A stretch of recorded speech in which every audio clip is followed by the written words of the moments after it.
Good morning students. आज हम एक ऐसे टॉपिक के बारे में बात करने जा रहे हैं जो 10वीं क्लास सोशल साइंस का मैटर है और 12वीं क्लास में भारत के मानचित्र के लिए भी काफ़ी महत्वपूर्ण है। तो दोनों के बारे में हम पढ़ेंगे। अगर भारत का मानचित्र अपने 10th क्लास में भारत का जो मानचित्र आता है उसमें ऑलमोस्ट इसी के अंदर से इन्हीं टॉपिकों में से कुछ पॉइंट पूछे जाते हैं और 12th क्लास के लिए भी काफ़ी इंपॉर्टेंट है, जो भारत का मानचित्र ये क्लियर करता है। तो आज हम बात करेंगे कुछ महत्वपूर्ण लौह इस्पात केंद्रों के बारे में जो भारत के मानचित्र में पूछे जाते हैं। हम सबसे पहले शुरुआत करते हैं भारत के महत्वपूर्ण लौह इस्पात केंद्र। भारत में लौह इस्पात उद्योग की शुरुआत 1875 कुल्टी बंगाल, पश्चिम बंगाल में Bengal iron steel workers company के नाम से इसकी स्थापना पहली 1874 में कुल्टी पड़ता है पश्चिम बंगाल में, वहाँ से प्रारंभ हुआ था। उसके बाद में 1907 में जमशेदजी टाटा द्वारा जमशेदपुर में इसकी स्थापना की गई। 1918 में बंगाल के हीरापुर में फिर से एक लौह इस्पात केंद्र की स्थापना की गई। बाद में कुल्टी, बर्नपुर, हीरापुर तीनों को मिला करके एक कर दिया गया। हम इसके बारे में जब पढ़ते हैं, इसको इंडियन आयरन स्टील कंपनी जो उसके अंतर्गत इसको मिला दिया गया।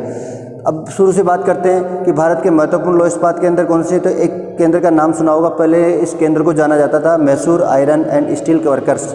1923 कर्नाटक में इसकी स्थापना हुई थी, जो वर्तमान में विस्को के नाम से जाना जाता है, Visvesvaraya iron steel and company के नाम से जाना जाता है। फिर उसके बाद में अपन बात करें स्टील कॉरपोरेशन ऑफ बंगाल, ये बर्नपुर में इसकी स्थापना की गई थी 1937 में। भिलाई इस्पात संयंत्र, ये भिलाई पड़ता है छत्तीसगढ़, यहाँ पे 1955 में छत्तीसगढ़ में इसकी स्थापना की गई। हिंदुस्तान स्टील लिमिटेड राउरकेला उड़ीसा के अंतर्गत 1955 में ही इसकी स्थापना की गई थी। हिंदुस्तान स्टील लिमिटेड एक दूसरी इसी नाम से दूसरा दुर्गापुर पश्चिम बंगाल में 1956 में एक लौह इस्पात केंद्र खोला गया। और बोकारो स्टील प्लांट 1968 झारखंड में स्थापित किया गया। आज हम बात करते हैं इन सब प्लांट जब लौह इस्पात के केंद्र जब कार्यरत थे, उसी दौरान भारत सरकार ने एक कंपनी की स्थापना की जिसका नाम है सेल, SAIL। जो सेल की अपन बात, steel authority of India limited, इसकी स्थापना की गई और 24 जनवरी 1973 को। और इसके अंतर्गत भिलाई, राउरकेला, बर्नपुर, सलेम, बोकारो, दुर्गापुर और विस्को के अंतर्गत जैसे विजय भद्रावती नामक जो लौह इस्पात केंद्र था, इन सभी को मिलाकर किस में शामिल कर दिया गया है, सेल के अंतर्गत। और सेल किसके नियंत्रण में थी, भारत सरकार के नियंत्रण में। भारत सरकार के नियंत्रण में सारे के सारे लौह इस्पात केंद्र पहले कुछ निजी क्षेत्रों में कार्यरत थे, लेकिन सभी को मिलाकर सबको सेल के अधीन कर दिया गया। तो ये लौह इस्पात केंद्रों की अपन बात कर रहे थे। अब भारत के मानचित्र में कुछ महत्वपूर्ण लौह इस्पात केंद्र और कोयला क्षेत्रों के बारे में पूछा जाता है। तो उनके हालांकि मानचित्र में आप लोगों को पहले भरवा चुका हूँ, उस मानचित्र में आप विशेष रूप से आज इस मानचित्र को भरें क्योंकि कल 12th ज्योग्राफी का एग्जाम है। तो उससे पहले अपन बात करेंगे कि ये महत्वपूर्ण जो केंद्र है, इनके नाम आप मानचित्र में ढंग से अच्छी तरह से भर ले। इसमें कौन कौन से मानचित्र भरने हैं, कुल्टी, बर्नपुर, हीरापुर, दुर्गापुर, 4 ये ऐसी इकाइयाँ हैं जो पश्चिम बंगाल में स्थित है। बोकारो, जमशेदपुर, सिंहभूमि, पलामू ये झारखंड में स्थित है। भिलाई, कोरबा ये 2 महत्वपूर्ण केंद्र है। बीच में छत्तीसगढ़ की जो कैपिटल है रायपुर, उस रायपुर के दोनों साइड में एक तरफ तो भिलाई पड़ता है नीचे की तरफ और ऊपर की तरफ पड़ता है कोरबा। विशाखापट्टनम आंध्र प्रदेश में। अब विशाखापट्टनम लौह इस्पात केंद्र भी है, हवाई अड्डा भी है, बंदरगाह भी है, सारी चीज़ें यहाँ पर तो विशाखापट्टनम लौह इस्पात केंद्र में भी काउंट किया जाता है। महत्वपूर्ण हवाई अड्डा भी यहाँ पर स्थित है और समुद्र के किनारे स्थित होने के कारण यहाँ पर बंदरगाह भी स्थापित है। सलेम तमिलनाडु का एक केंद्र है जो लौह इस्पात इकाई के रूप में कार्य करता है। और ये कर्नाटक में 2 इकाइयाँ हैं, विजयनगर और भद्रावती। भद्रावती वही है जो विस्को के नाम से जानी जाती है। विजयनगर और भद्रावती कर्नाटक में स्थित है। अब अपन बात कर रहे थे कि भारत के मानचित्र में आने योग्य, अपन ये तो लौह इस्पात इकाइयों की बात कर चुके हैं, उसके अलावा क्या क्या भारत के मानचित्र में पूछा जाता है। तो भारत के मानचित्र में याद करने योग्य जो महत्वपूर्ण बिंदु है उनमें सबसे पहले तो आपको भारत के राज्य और उनकी कैपिटल एंड राजधानियाँ याद होनी चाहिए। सारे राज्यों के नाम और राजधानियों के नाम याद होने चाहिए। भारत के लौह इस्पात केंद्र अपन पढ़ चुके हैं। भारत के महत्वपूर्ण बंदरगाह है, उनके बारे में भी आपको याद करना है। अब महत्वपूर्ण बंदरगाहों में मैंने कुछ नाम आपको बताए जो ज़्यादा इंपॉर्टेंट है। मुंबई में स्थित है न्यावा सावा बंदरगाह। मुंबई में पहले जवाहरलाल नेहरू पत्तन था और उसी का नाम न्यावा सावा बंदरगाह। मुंबई के निकट एक तो मुंबई और मुंबई के निकट 2 बंदरगाह है, जवाहरलाल नेहरू पत्तन और एक मुंबई बंदरगाह। ये 2 महत्वपूर्ण बंदरगाह मुंबई में स्थित है। कांडला बंदरगाह कांडला के नाम से जाना जाता है, तो वर्तमान में इसका नाम परिवर्तित करके दीनदयाल उपाध्याय बंदरगाह कर दिया गया है। मार्म गोवा बंदरगाह गोवा में स्थित है। न्यू मैंगलोर बंदरगाह कर्नाटक में स्थित है। कोचीन बोलते हैं तो केरल में स्थित बंदरगाह है। कोलकाता के अंतर्गत कोलकाता यानी पश्चिम बंगाल में 2 बंदरगाह, एक तो कोलकाता और एक हल्दिया।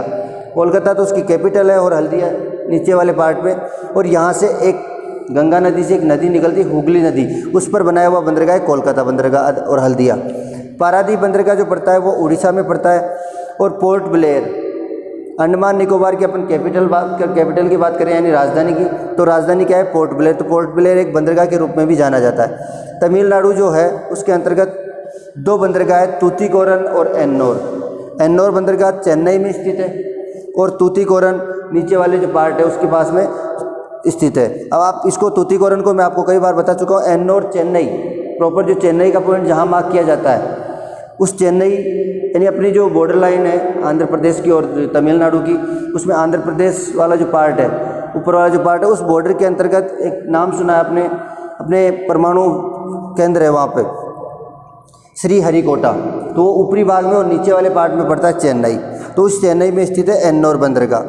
अब ये तो अपने भारत के इनके अलावा अपने भारत के मानचित्र की अगर बात करें तो शायद ज़्यादा मैक्सिमम जो मोस्ट इम्पोर्टेंट जो है वो यही। और राजस्थान के ज़िलों के नाम सभी को याद होने चाहिए। उसके साथ साथ राजस्थान में कितने संभाग है उस संभाग वाइज आपको ज़िले याद करने हैं।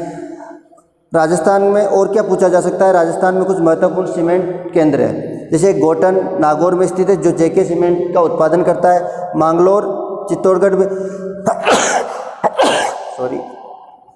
गोटन नागौर में मांगलोर चित्तौड़गढ़ में जेके सीमेंट का उत्पादन करता है। खरिया खंगार एक भोपालगढ़ जोधपुर में स्थित है जहाँ पर विश्व का सबसे बड़ा सफ़ेद सीमेंट बनाने का कारखाना भी स्थित है। तो ये भी याद रखना है, भोपालगढ़ जोधपुर में स्थित है खरिया खंगार नामक स्थान पर सफ़ेद सीमेंट का सबसे बड़ा कारखाना।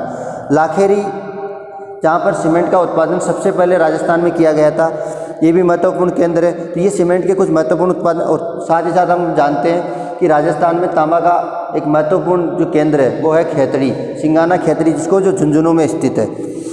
राजस्थान में और क्या पूछा जा सकता है? तो राजस्थान में कुछ महत्वपूर्ण परियोजनाएं हैं, उनके बारे में पूछा जा सकता है, जैसे चंबल परियोजना। अब चंबल परियोजना के ऊपर कुल 4 बांध बनाए गए, 3 राजस्थान में, 1 मध्य प्रदेश, क्योंकि ये दोनों राजस्थान और मध्य प्रदेश दोनों की संयुक्त परियोजना है। इसके ऊपर गांधी सागर, राणा प्रताप सागर, जवाहर सागर और कोटा बैराज। गांधी सागर बांध मंदसौर नामक जिले में, मध्य प्रदेश का जिला है मंदसौर, उसमें बना हुआ है। राणा प्रताप सागर रावतभाटा चित्तौड़गढ़ में बना हुआ है। जवाहर सागर कोटा बैराज दोनों के दोनों कोटा में स्थित है। उसके बाद में अपन बात करें इंदिरा गांधी नहर।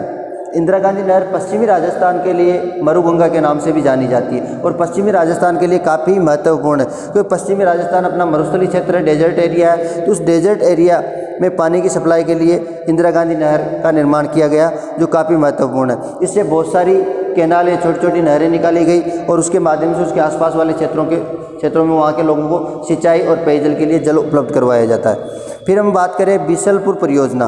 बिशलपुर परियोजना राजस्थान के टोंक जिले के पास में ही देवली है, देवली तहसील, उस देवली तहसील के क्षेत्र में पड़ता है। बिशलपुर नामक स्थान पर ये बांध बनाया गया है। ये बनास नदी पर स्थित है, राजस्थान की सबसे बड़ी पेयजल परियोजना। इससे राजस्थान की जो सबसे बड़ी पेयजल परियोजना है जयपुर, अजमेर और यहाँ तक कि अब दूर तक भी, इधर दौसा तक, इधर सवाई माधोपुर हो गया, टोंक हो गया, वहाँ तक इसका पेयजल के लिए और सिंचाई के लिए जल उपलब्ध करवाए। सिंचाई के लिए जल राजस्थान ये जो बिशलपुर परियोजना है उसे सिंचाई के लिए केवल टोंक जिले में, और टोंक के अलावा अपन बात करें एक अजमेर की तरफ एक कैनाल निकलती है, उससे ज़्यादा दूरी तक नहीं है। तो टोंक जिले में सिंचाई और अन्य क्षेत्रों में पेयजल के लिए जल उपलब्ध करवाया जाता है। एक महत्वपूर्ण परियोजना और है माही बजाज सागर परियोजना, जो बांसवाड़ा में स्थित है। राजस्थान के दक्षिण में जो डूंगरपुर बांसवाड़ा क्षेत्र है, उस बांसवाड़ा अब मेन प्रॉपर जो बांसवाड़ा है वहाँ से 16 किलोमीटर दूरी पर माही नदी पर यह माही बजाज सागर बांध बनाया गया।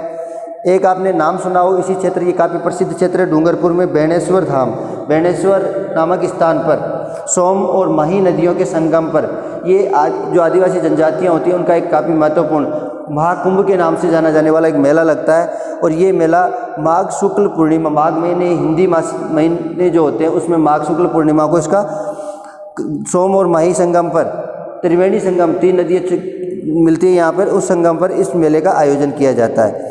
ये महत्वपूर्ण अपन बात करते हैं अब आगे भारत के कुछ महत्वपूर्ण हवाई अड्डे। ये अपन बात कर चुके हैं बंदरगाह की, लौह इस्पात इकाइयों की अपन बात कर चुके हैं, सीमेंट केंद्रों की अपन बात कर चुके हैं, परियोजनाओं के बारे में अपन पढ़ चुके हैं। अब बात करते हैं भारत के महत्वपूर्ण हवाई अड्डे। इंदिरा गांधी अंतर्राष्ट्रीय हवाई अड्डा ये दिल्ली में स्थित है। अहमदाबाद अंतर्राष्ट्रीय हवाई अड्डा ये गुजरात में स्थित है। कोलकाता, जिसको नेताजी सुभाष चंद्र बोस हवाई अड्डे के नाम से जाना जाता है, और ये कोलकाता पश्चिम बंगाल में स्थित है। छत्रपति शिवाजी हवाई अड्डा ये मुंबई में। राजीव गांधी अंतर्राष्ट्रीय हवाई अड्डा हैदराबाद वर्तमान तेलंगाना क्षेत्र में पड़ता है। केम्पेगौड़ा अंतर्राष्ट्रीय हवाई अड्डा ये बेंगलोर वाला जो हवाई अड्डा, बेंगलोर अंतर्राष्ट्रीय हवाई अड्डा, उसको केम्पेगौड़ा के नाम से जाना जाता है, और ये कर्नाटक में स्थित है। एक जयपुर अंतर्राष्ट्रीय हवाई अड्डा जो आप सभी लोग जानते हैं, जयपुर अंतर्राष्ट्रीय हवाई अड्डा सांगानेर में स्थित है। और एक लास्ट में आता है गुरु रामदास अंतर्राष्ट्रीय हवाई अड्डा। गुरु रामदास जो हवाई अड्डा है वो अमृतसर पंजाब में स्थित है।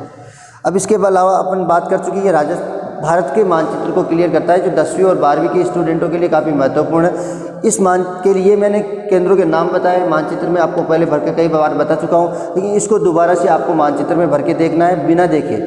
एक बार, 2 बार, 3 बार तो आप देख के भरो, और फिर बाद में बिना देखे एक बार भारत का मानचित्र भरना। तो भारत के मानचित्र कल के एग्ज़ाम के लिए भी काफ़ी महत्वपूर्ण है, 12th क्लास ज्योग्राफी के लिए। नमस्ते दोस्तों, एक मैं कोशिश करूँगा इसका मानचित्र भर के मैं अगर मेरे को टाइम मिला तो मानचित्र भर करके भी अपलोड कर दूंगा, जिसको आप मानचित्र के माध्यम से भी कुछ को देख सकते हो। हालांकि मानचित्र मैंने आपको पहले दिया हुआ है, फिर भी एक बार और कोशिश करूंगा कि सारे केंद्रों के नाम जो है, इन सभी केंद्रों का एक मानचित्र भरकर मैं आपके लिए, और आज क्योंकि कल एग्ज़ाम है तो कल एग्ज़ाम से पहले मैं आपके लिए इसको प्रस्तुत कर सकूँ। नमस्कार।